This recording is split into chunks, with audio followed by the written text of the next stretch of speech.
Hey you, I'm so glad you're here today. I'm Jenny from Owls and Indigo and I make videos about journaling and goal setting. It's time for our private monthly journaling prompt. Today we'll be talking about how to stop judging yourself and others. This prompt is inspired by the Seven of Pentacles and the Wolf Tarot cards from the Wild Unknown Spirit Animal deck and regular deck by Kim Crayons, which you can find linked down below.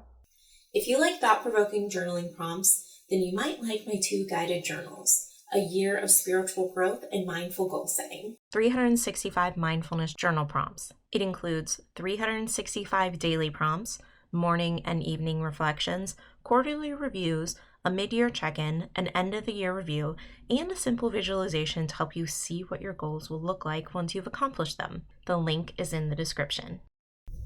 In moments of stillness, when the snow, rain, or leaves blanket the landscape outside our windows, it's common to stare into the abyss and wonder, have we done enough with our lives? As these seeds of doubt and uncertainty creep into these moments, it's important to rip out these weeds before they take root in our psyche. Remember that what you focus on grows. You can get this at owlsandindigo.com/shop. The link is in the description. While contemplation is really important, it's also even more important to make sure that you don't dwell or get caught up in the past. Practice gentleness and tolerance with yourself and others in these moments.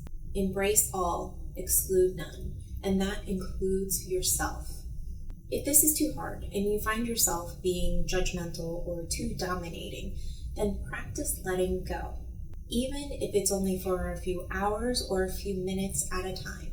Just try to let go of these judgmental or domineering feelings and see how you feel afterwards.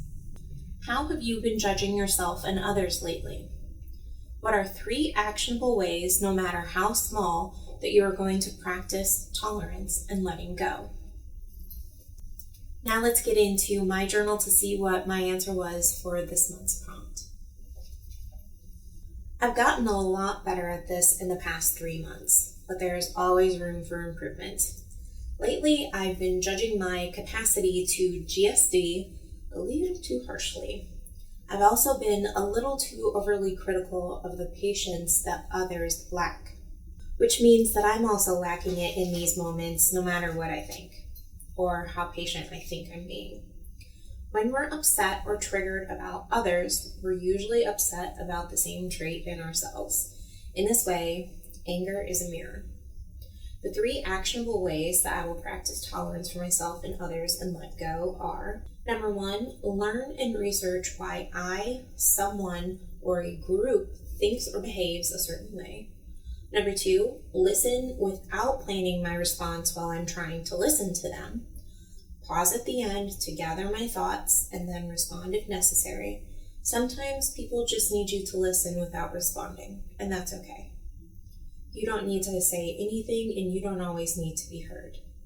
In these moments, it's usually about them needing to feel heard, so just listen. Number 3, I will let go and stop judging others by putting myself in their shoes as them, not as me. And for myself, I will respond to myself and treat myself like a loving friend or parent would. So, what's your answer to this month's prompt? Make sure to like, subscribe, ring the bell, and share the video to grow the Owls and Indigo tribe. I'm so grateful that you chose to spend your time here with me today, and I will see you in the next one. Bye!